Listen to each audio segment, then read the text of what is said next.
visit AKS IAS Academy and also the website of AKS IAS Academy. About me, I am Sandeep Bhushan Tumala and my credentials are I have 10 years of teaching experience for civil services. I teach international relations and internal security and the analysis of the Hindu newspaper. And this session will certainly help you to crack prelims and mains examinations because throughout my session, that is in the daily news analysis, I would be emphasizing on the keywords and the key phrases, and these keywords and the key phrases will certainly help you to identify the factual, analytical and conceptual questions for the prelims 2021 and mains 2021. And by imbibing the keywords and the key phrases, you would be in a position wherein you will be comfortable while you are writing the mains examination, that is the answer writing, wherein your answers would be precise and concise once you inculcate the keywords and the key phrases, and thereby you will score higher marks in the mains examination, that is mains 2020. Therefore, this session of AKS IAS Academy Daily News Analysis will certainly help you to score more marks or higher marks in the mains 2020, and it will be certainly useful for prelims and mains 2021. And this session is in regards to the daily news analysis of today's, that is 27th October 2020. And before we get into the daily news analysis, we will look at the quote of the day, and the quote of the day is dreams and dedications are the powerful combinations. So let you have the dreams, along with the dreams let you have the dedication that you would attain your dreams. So dreams and dedication are powerful combination. And before I get into the daily news analysis, I would say a very good morning to everyone, the one who is in the live and also in the live chat. You, Suresh Yadav, Gauri Naidu, D. Suvarna, Lakshmi Prasad, a warm welcome to you all to AKS IAS Academy. And Gauri Naidu says, okay, happy Dasara to you all. It was very well.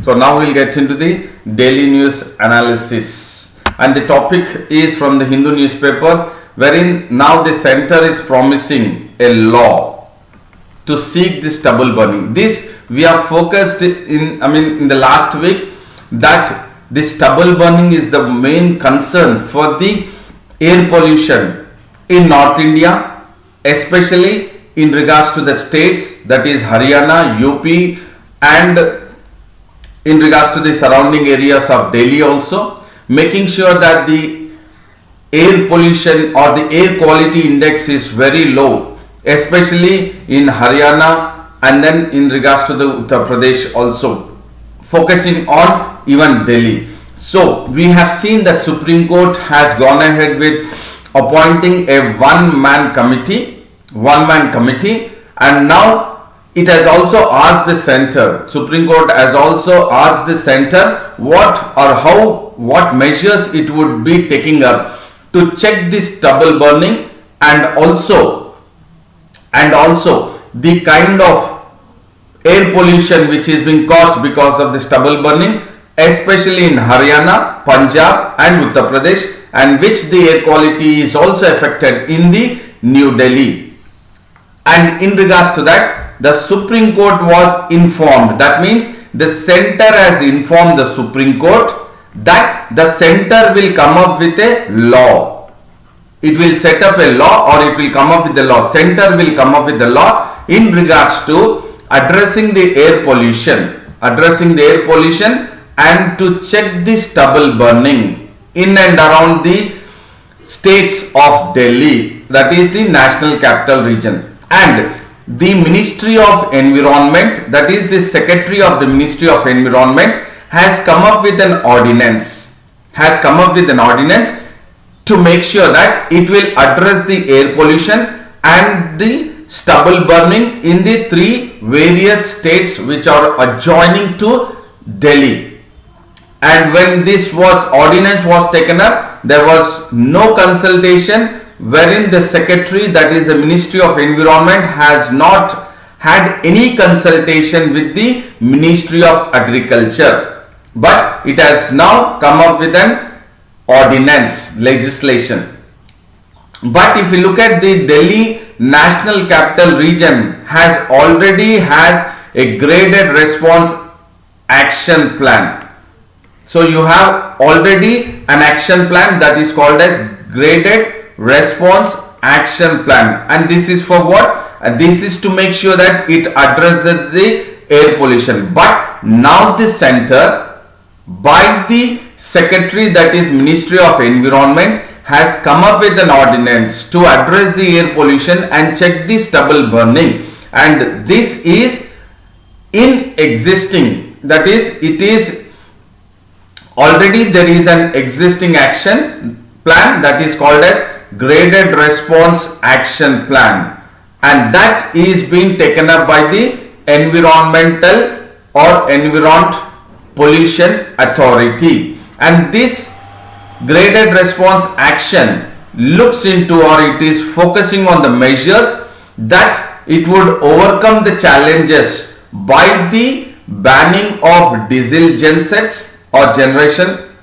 and then restricting the vehicle movement, that is diesel vehicle movement. So the challenge here is in regards to the diesel generators. So they are trying to ban the diesel generators and to restrict the diesel vehicle movement, and that is part of the graded response action plan which is already in place, taken up by the Delhi National Capital Region. And the important point here is that an ordinance has been come up and the graded response action plan which is already existing.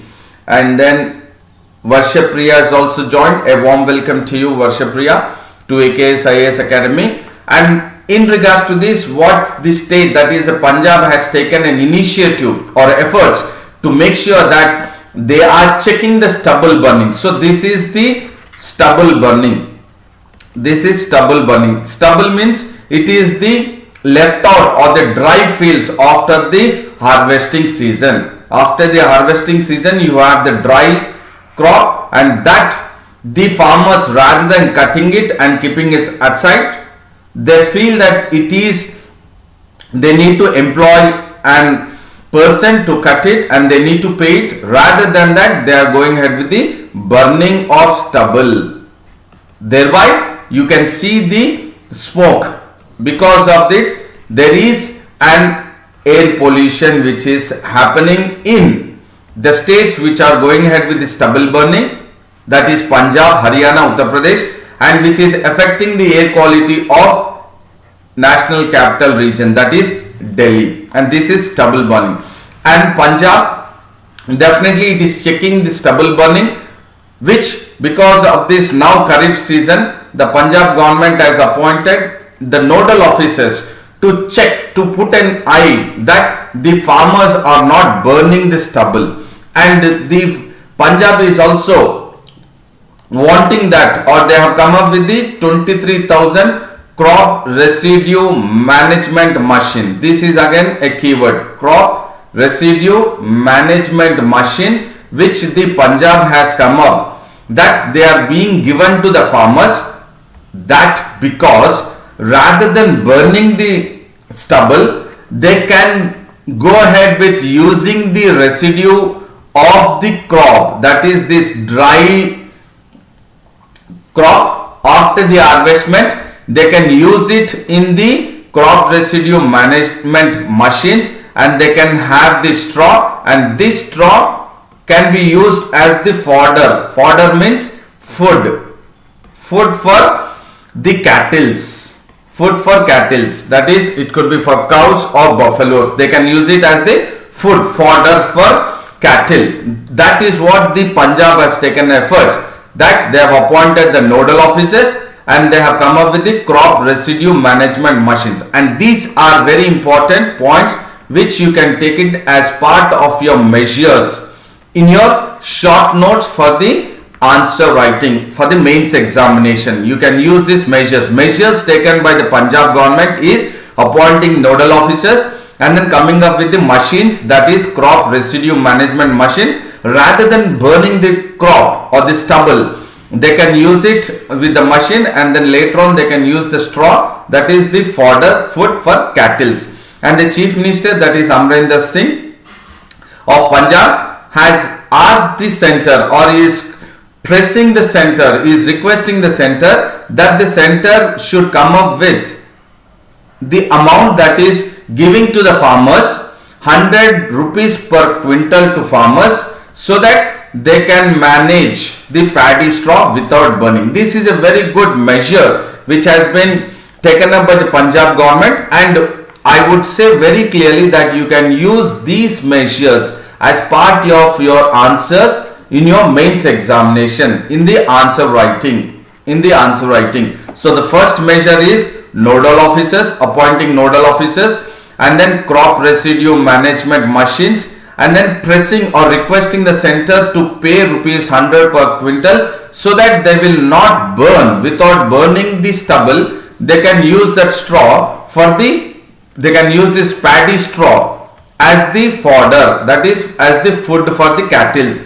And definitely we have seen in the last week that the Supreme Court has appointed a one-man committee by Justice B. Lokar as a one-man committee, and that one-man committee was to be helped by the student volunteers who are from NCC, NSS, and then Scouts and Guides, so that it will assist the one-man committee, that is Justice B. Lokar, appointed by Supreme Court, to make sure that they would restrict the stubble burning and they would restrict the air pollution of the Delhi national capital. But the Supreme Court on October 26, that is yesterday, has kept the one-man committee under abeyance. Abeyance means under suspension for some time.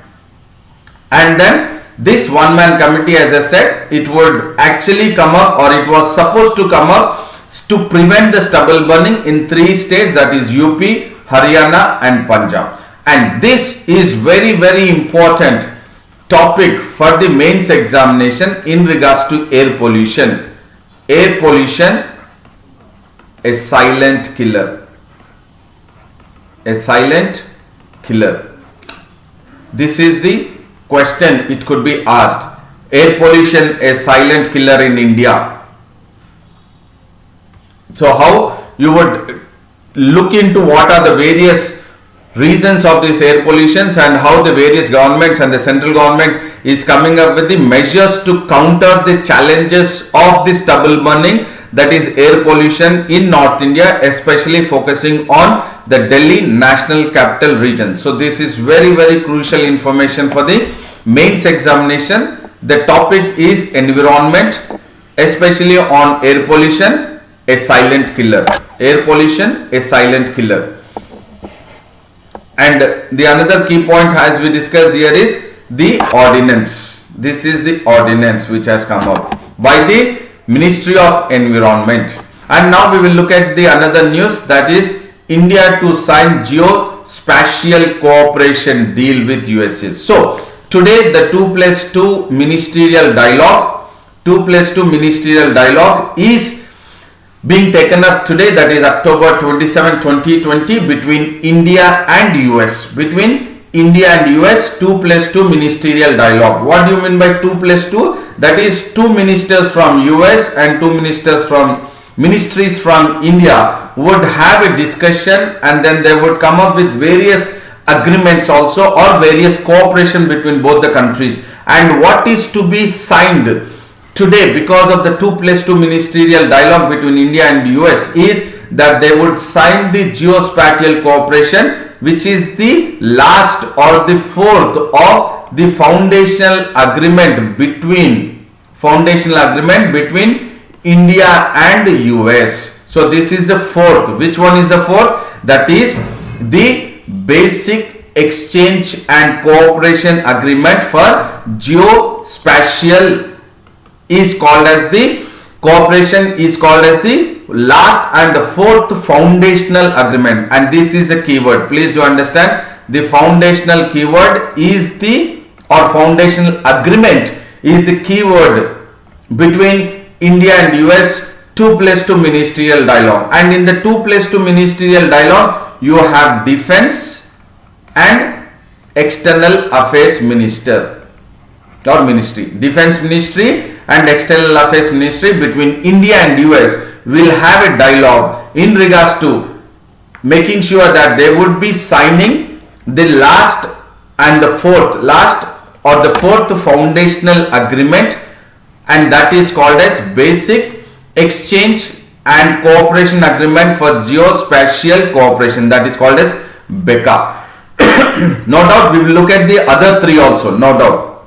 And the US Secretary of State is Mike Pompeo and the Defense Minister of US is Mr. Esper. They have visited India, they have come to India yesterday, and today 2+2 ministerial dialogue is supposed to take place, and then the last foundation agreement is bound to be signed between both the countries. And the two ministers have revised the bilateral defense cooperation. Here is very important keyword is bilateral defense cooperation between India and US on the sidelines of the 2+2 ministerial dialogue. And in regards to the bilateral defense cooperation, there would be discussing on the military to military cooperation, secure communication system and information sharing. Please do understand the keywords: secure communication systems and information sharing. That means both the countries would share the information and the communication systems between both the countries. And defense, trade and industrial issues. The trade between defense between India and US will be discussed, and all the industrial issues will also be discussed in the 2+2 ministerial dialogue. And we know that the Indo-US ties are growing in all spheres in the last 4 years under Trump administration, and definitely India and US will take up the shared concerns and interests between both of them, so that when they are trying to take up or look at the shared concerns and the interest of both the countries, while they discuss the shared concerns and the interest of both the countries, they will ensure the stability and security in Asia. This is crucial for India. When there is stability and security in Asia, then India will be at a better situation placed in Asia, while we have a kind of action from China towards India, and also China trying to have its hegemony in South China Sea, to the Southeast Asian countries, and also in the Indo-Pacific region and in the Indo-Indian Ocean region also. So in the Indian Ocean region and then Indo-Pacific region also, as China is trying to have its hegemony now because of the shared concerns and the interest taken up in the 2+2 ministerial dialogue, it will ensure stability and security in Asia. That is very, very crucial. And the talks in the 2+2 will be focusing on the 4 themes, and this is the keyword for your conceptual understanding about 2+2 ministerial dialogue between India and US, that is in regards to the international relations or the bilateral relations between India and US. Bilateral relations between India and US. What are the main focus on the 4 themes in the 2+2 ministerial dialogue? That is regional security cooperation, defense information sharing, military to military interactions and defense trade. And definitely India has also gone ahead with posting a liaison officer. Liaison means contact officer at the US Naval Central Command in Bahrain in the West Asian countries.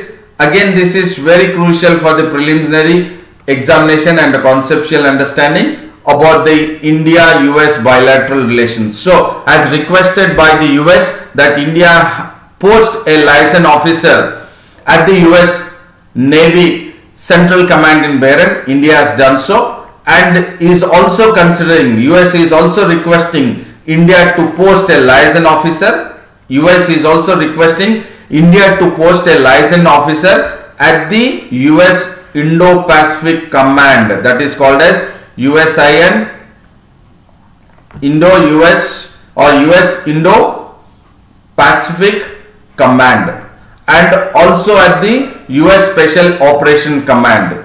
This is very informative for the prelims as well as mains examination. Mains, you can frame it or you can use it as a short notes in the mains examination.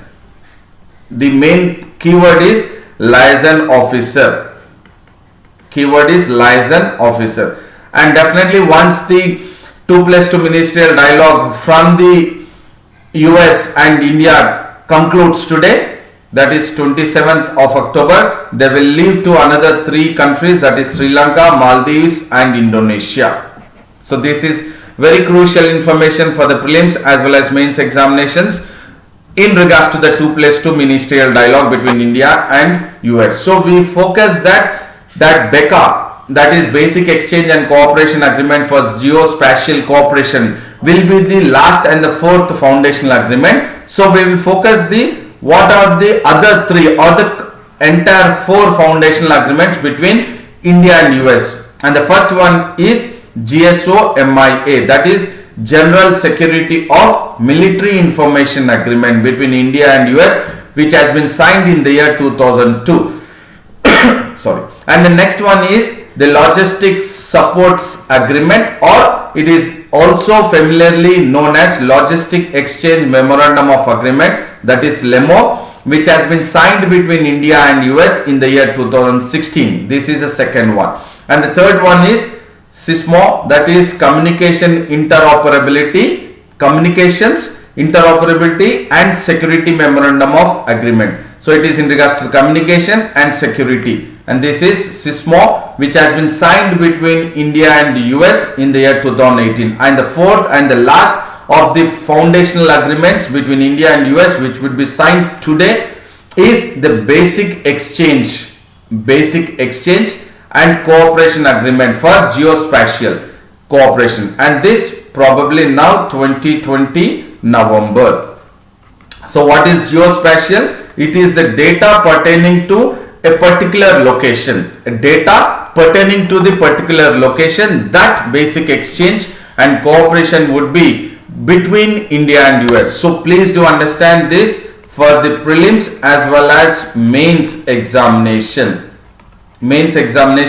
These 4 foundational agreements can be, or you should put it in your short notes as a short notes in your mains answer writing. 2002, 2016, 2018 and probably now today 2020, now October 27th. It could be the 4th and final one, which would be signed between India and US. So this is also a very crucial information which I have given it for your additional one, which will be very useful for the mains examination point of view. And there is another news which talks about India is much safer against tsunami threat. Again, we will be focusing in regards to the climate change or in regards to the global warming. Because of the climate change, because of that global warming, and also the other reason is that the environment or the ecology, that is because of the earthquakes and the tsunami, and how the tsunami threat was a crucial one, and it has really caused a lot of destruction in the year 2004. In the year 2004, when it has struck the coastal of the eastern part of India, that is Tamil Nadu, Orissa, Andhra Pradesh, and further even into Kerala, and then even back even further to Madagascar, even Africa also. So now there is a news which talks about, that is INCOIS, that is Indian National Center for Ocean Information Services. So you have a center, Indian National Center for Ocean Information Services, which is in Hyderabad, and it has a state-of-the-art tsunami early warning systems which have been established at INCOIS, that is in Hyderabad, and the director of the INCOIS, that is Tummala Srinivas Kumar, is making it very clear that now at this moment India is much safer against a tsunami rather than India, which has experienced a tsunami in the year 2004. because he says that the director of the INCOIS, that is Indian National Center for Ocean Information Services, says that now we have the best of the warning system, which are definitely in a position wherein India will be a much safer one. It will be safer only when communities are not prepared, that is the fishing community or the people in various areas, if they are not well prepared and if they do not understand the official and natural warning signs of tsunami, so only then the best warning systems at the INCOIS would fail. Otherwise, the state of the art tsunami early warning systems are safer, much better than the one we had or India experienced in the year 2004. And the director also makes it very clear that now India is in a position to detect large undersea earthquakes in real time. Large undersea earthquakes in real time, which will actually trigger the tsunami, and that will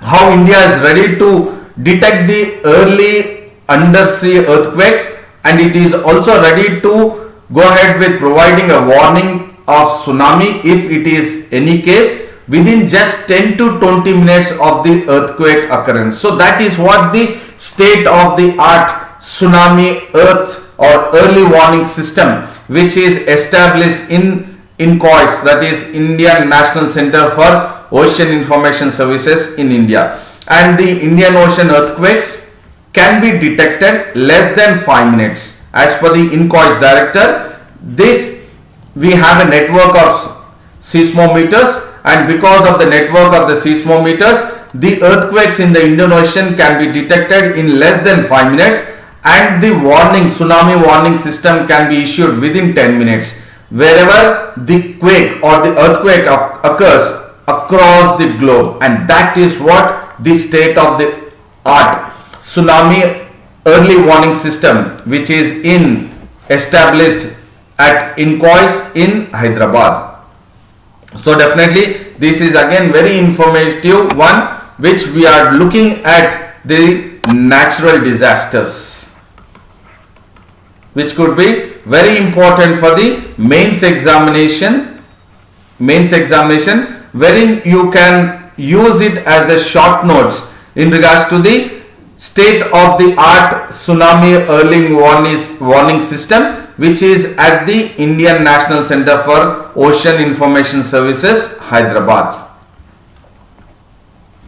And now the focus by the INCOIS would be enhancing community awareness response, that is by various capacity building activities. So the community awareness has to be further increased or enhanced, and that will be by the biennial, that is twice Indian Ocean wide tsunami drills, you have it, and then piloting the UNESCO Intergovernmental Oceanographic Commission Tsunami Ready Initiative. So you have UNESCO, along with UNESCO you have the IOC, which has come up with the Tsunami Ready Initiative, and they have the structured framework to build and measure the capacities of all the coastal communities which can respond effectively for the warning or the tsunami warning system, and that is what is enhancing the community awareness in association or piloting the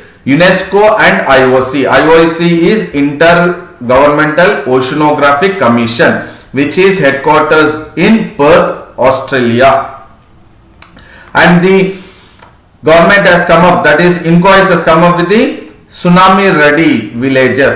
Tsunami Ready Villages, again this is for prelims point of view, and that is Venkatraipur in Ganjam districts and Noli Shahi in Jagatsinghpur district, both in Odisha, are now considered as Tsunami Ready Villages, and this kind of approach, that is Tsunami Ready Villages, will now be replicated to other or in other coastal communities or vulnerable coastal communities, so that even those districts would be tsunami ready and they would be having the ability to respond to cyclones or storms caused because of the earthquake and triggered further by the tsunami.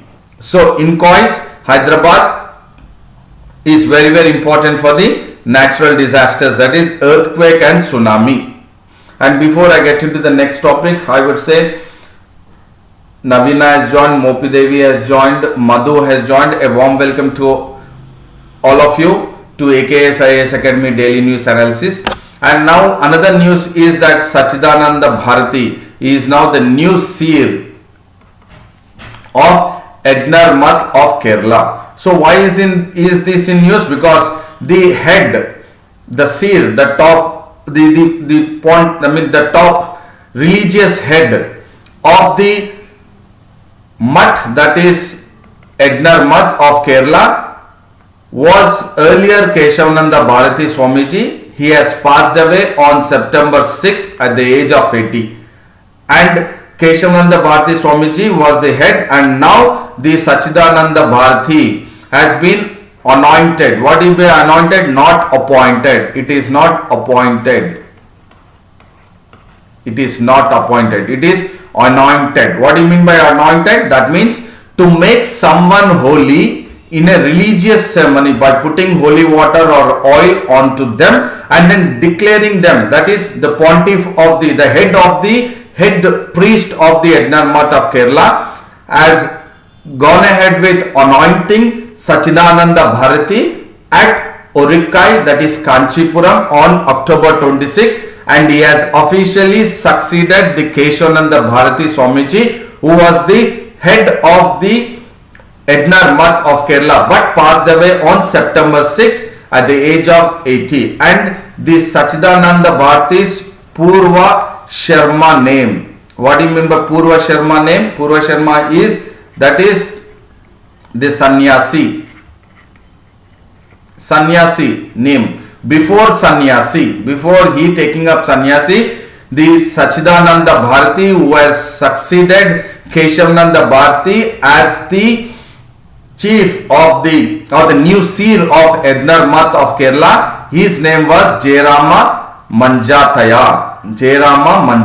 These are all probably, it could be useful for the prelims 2021. And this function, succession function, has been taken up in the presence of the pontiff, that is the head of the priest, that is Vijayendra Saraswati of the Kanchi Kamakoti Math.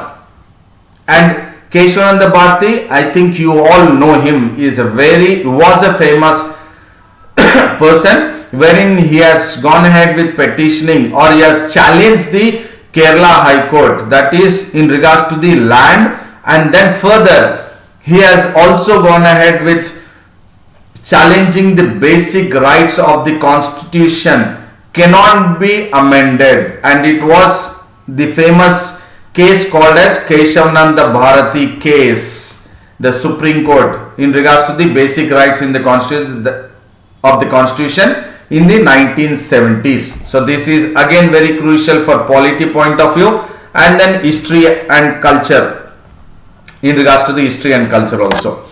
And there is another news which has been taken up by WHO, which says that polio network, this is very crucial information, please do understand. Again, this can be used as a short notes for your mains examination in regards to handling of COVID-19 pandemic in Southeast Asia, especially focusing India and the other 5 countries. We will discuss it.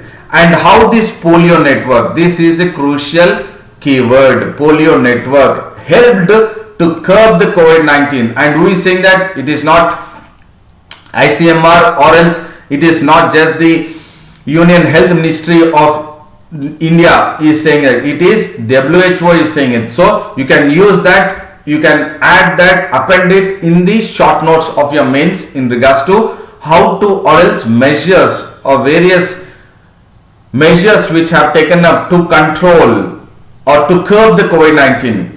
And then the WHO WHO Regional Director, that is Poonam Khetrawala Singh, has made it very clear that the state that is in India, Uttar Pradesh, which is the most populous state in India, has used the polio micro plants. This is a keyword.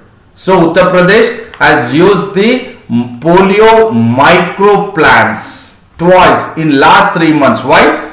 Because so that they would be identifying over 2 lakh people with COVID-19 symptoms. So the plan which was earlier used, that is which was used in the polio microplants, which was part of the polio network, was used to identify 2 lakh people who were affected by SARS-CoV-2 or COVID-19 symptoms. Definitely these persons, once they were identified because of the polio network or by using the polio micro plan, they have identified them, they have followed them and tested them. And this is an example what the regional director of Southeast Asia of WHO is citing, an example of the Indian state, that is Uttar Pradesh, and it says that the state has applied the strategies from polio eradication programs to contain the COVID-19 pandemic. There could be a question in the mains, that question: polio eradication program has helped to contain the COVID-19 pandemic. Explain. This is for the mains examination, it could be part of it. Polio eradication program / polio network or polio micro plans have helped in India to contain the COVID-19 pandemic. Explain. So you need to know how the states have taken into consideration the micro plans of the polio network and then used it to identify and then trace them, test them and then treat them in regards to the COVID-19 pandemic situation.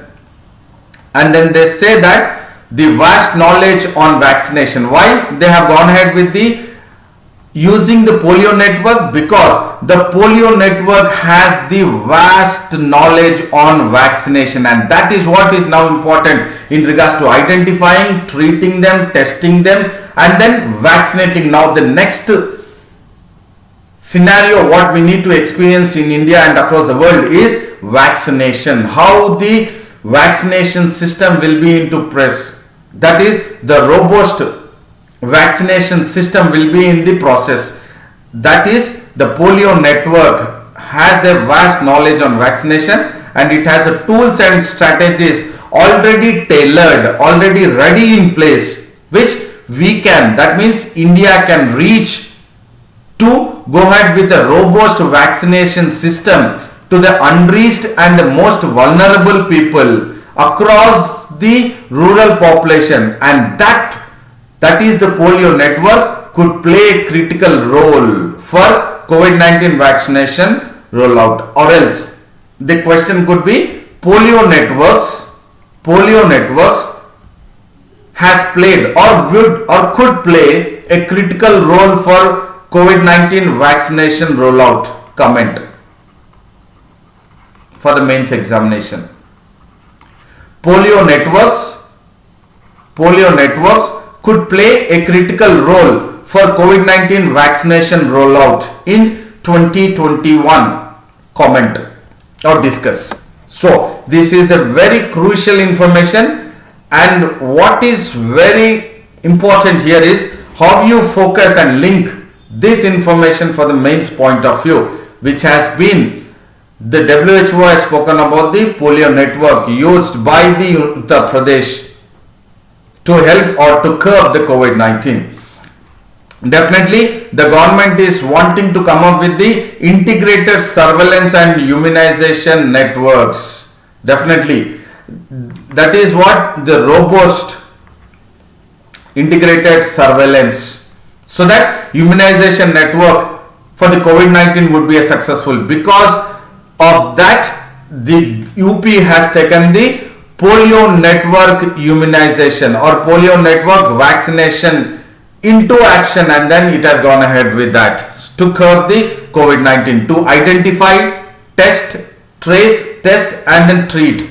And then you have the 5 polio priority countries in Southeast Asia or in Asian region, which the integrated surveillance and immunization network of polio can really help the countries, that is Bangladesh, India, Indonesia, Myanmar and Nepal, in taking up the WHO's polio surveillance network, and this can support with various strategies and initiatives that already this network, polio network, has helped the region, Asian region, to achieve polio free certification in March 2014. So look at it, there is a very critical information wherein we need to link two different is polio and COVID-19. Polio and COVID-19. That means polio network for COVID-19 vaccination. Polio network link. You should link the information of polio network already used not only in India, not only in Uttar Pradesh, but the polio surveillance network which was already taken up very successful in Bangladesh, India, Indonesia, Myanmar and Nepal, that they have achieved polio free certification in March 24th. So link the polio network with the COVID-19 vaccination, that is integrated surveillance. This is very, very important. And then this would make sure that we would reach, the integrated surveillance immunization would reach the vulnerable population to detect, test, trace and isolate them, to put them into hospitals and provide them timely treatment so that we can contain the SARS-CoV-2 virus and then break the chain of the SARS-CoV-2 and then win over the COVID-19 pandemic or the disease. So this is very, very crucial information what WHO is talking about, the polio network, which can be used to COVID-19 vaccination rollout, could be a critical role for vaccination or COVID-19 vaccination rollout. And Thirumalesh Ram has also joined. A warm welcome to you, Ram. And then the Prime Minister of India has also spoken about responsible fuel pricing. So this is the keyword here. What is the keyword? It is the responsible fuel prices. Why we are talking about the responsible fuel prices?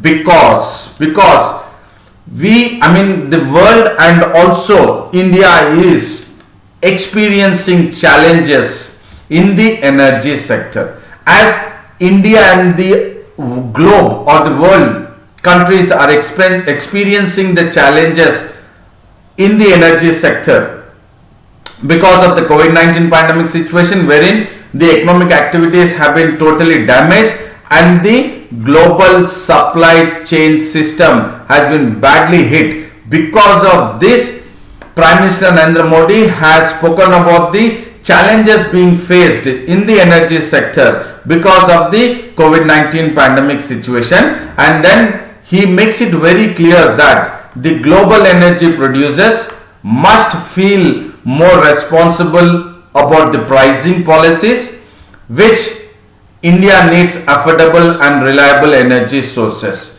So he is making it very clear the global energy producers must focus on the responsible pricing policies, must focus on responsible pricing policies of the energy, that is oil and gas, and this the Prime Minister Narendra Modi, he was arguing that the world fuel prices have been at the roller coaster for too long. That means you will have a sudden increase of the oil prices and sudden decrease of the oil prices. So he is making it very clear to the global energy producers or to the OPEC countries that there has to be a responsible pricing policy in regards to the oil, and that is crude oil and gas, so that there would be an oil and gas value chain system that will take into consideration of the responsible pricing policies of oil and gas, and that is what now at the challenging situation India needs: affordable and reliable energy sources. This is very important, and definitely the challenges are because of the demand fell. That means, as we spoke about the economic activity, or because of the COVID-19 pandemic situation, the demand of the crude oil has fallen down, and it is 1/3 of the demand has fallen down. Because of that, there is a price instability, and various investments decisions have been impacted because of the COVID-19 pandemic situation, and thereby it is leading to global bodies project contraction. That means there is much of shrinking in the global energy demand over the next few years also, because of the cascading effect of the COVID-19 pandemic situation, and which will badly hit the global supply chain system, focusing on the oil and gas value chain, on oil and gas value chain, which will be badly hit, and that will impact the price instability. But Prime Minister Narendra Modi wants global energy producers to focus on responsible pricing policies, and he believes that India needs to have an access to energy which is affordable and reliable. India needs to have an access to the energy which is affordable and reliable. Why? Because only then there will be social economic transformation.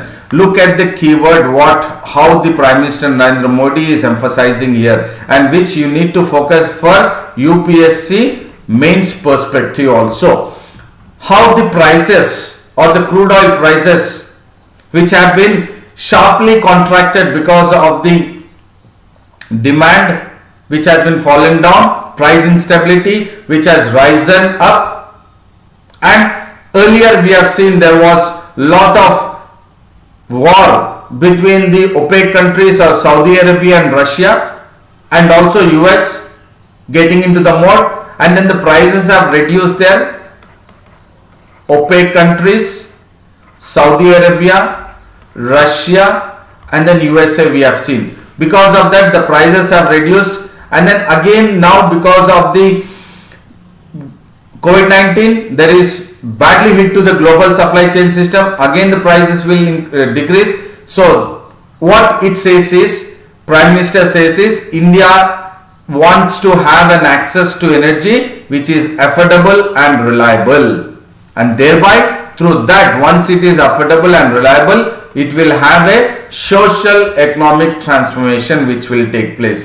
And then Prime Minister has emphasized or highlighted the government's ambition, and the government ambition is, this is very important keyword, is that to ensure energy justice, and then make sure that the energy sector will empower people, and it will also improve ease of living. So the energy sector will empower the people in India. Not only that, it improves the ease of living in India. So the ensuring energy justice, empowering people, and improve the ease of living is the one which the Prime Minister Narendra Modi has highlighted the India's ambition, that is ensuring energy justice, empowering people, and then improves ease of living. And then he also wanted to make sure that the 2019 exploration and licensing policy, again this is very crucial for mains examination, that is what kind of exploration and licensing policy India is following, that is in regards to the 2019 exploration and licensing policy. Now this 2019 exploration and licensing policy has shifted the focus from revenue to production maximization. So it has shifted from revenue to production maximization. So the policy, or else the exploration and licensing policy, is now shifting its focus from focusing on the revenue to the production of oil and gas. So that now India wanted to raise India's refining capacity from 250 million metric tons to 400 million metric tons by 2025. Again, this is the crucial information for the prelims as well as mains for short notes. How India is progressing or wanting to have its India's refining capacity to upgrade by 2025 from 250 million metric tons to 400 million metric tons, because we wanted that affordability and reliable in regards to access to the energy, that is the oil and gas value chain. This is important, to the oil and gas value chain. Oil and gas value chain. And this is what our Prime Minister Narendra Modi has emphasized or urged the global energy producers to focus on the affordable and reliable energy sources, which India is definitely wants that. And Prime Minister Narendra Modi has emphasized or listed 7 key drivers of change of India's energy map. Why is this important, this news? Because this is important in regards to the energy security. This is important for energy security for mains perspective of UPSC. Mains perspective of UPSC. Thereby, I am emphasizing on the Prime Minister, which he has listed the key drivers, and then emphasizing on the oil and gas global value chain, and asking the global energy producers to focus on the India's need of affordable and reliable energy, oil and gas. And the 7 key drivers are accelerating efforts to a gas-based economy. This is again another crucial keyword for the mains examination. Towards gas-based economy, not only economy, it is gas-based economy. Please focus this.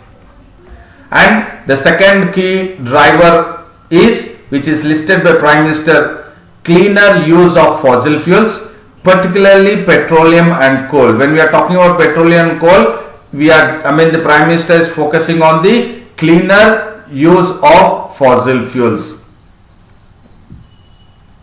And then greater reliance on domestic sources to drive biofuel. So, importance on biofuel. Achieving reliable energy target of what? 450 gigawatt of by 2030.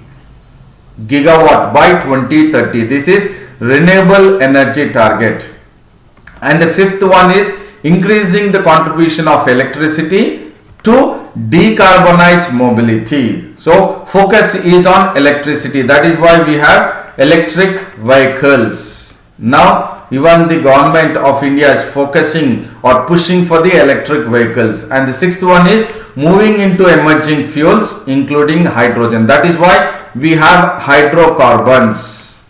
The agreements even in regards to the hydrocarbons with various countries, especially with Israel and then US and also with France and then Australia and Japan. So all these countries wherein India is focusing on the hydrogen carbons or hydrocarbons agreement. And then seventh key driver is digital innovation across all energy systems. So digital innovation is also very important, wherein Prime Minister is emphasizing on the India's energy map. And these seven key drivers are the one which are very, very important for the mains examination point of view, that is focusing on the energy security. India's energy security. India's energy security. And this I am re-emphasizing that it is crucial or important for the mains examination. That is 2020 mains examination. You can straight away put what are the key drivers mentioned by the Prime Minister for the India's energy map. Look at it, energy map, all the keywords which will be very crucial for you. And now we will emphasize or we will recapitulate what we have discussed in the daily news analysis. So here this is in regards to the air pollution we were talking about, that is emphasizing on the environment air quality index, and this is in regards to the international relations between India and US, which is the fourth signing of the basic exchange and information in regards to the BECA, geospatial cooperation between India and US, and this in regards to the INCOIS, which is again trying to have more or else the state of the art in regards to the tsunami early warning system in Hyderabad through the INCOIS. And this is again in regards to the heritage and culture we have focused, Sachidananda Bharati. And then this is in regards to again having a robust resilience vaccination mechanism in place. This is again we have discussed in regards to energy security for mains perspective. So these are all very crucial information what we have discussed for the prelims as well as mains in AKS IAS Academy daily news analysis. So I would say that this information was crucial, critical for both prelims as mains examination, and I would say a very big thank you and a good luck to you all. And then I would say do like the video, share the video and subscribe, and also visit the AKS IAS Academy and then subscribe the telegram link of AKS IAS Academy, that is Advanced Knowledge System. And then see you again tomorrow at 7:30 AM for the daily news analysis. And then do maintain consistency in regards to your preparation, and then do stick to your schedule of your entire preparation, and then take care of your physical health and mental health. And then I would say a very big thank you to all. See you tomorrow for the daily news analysis.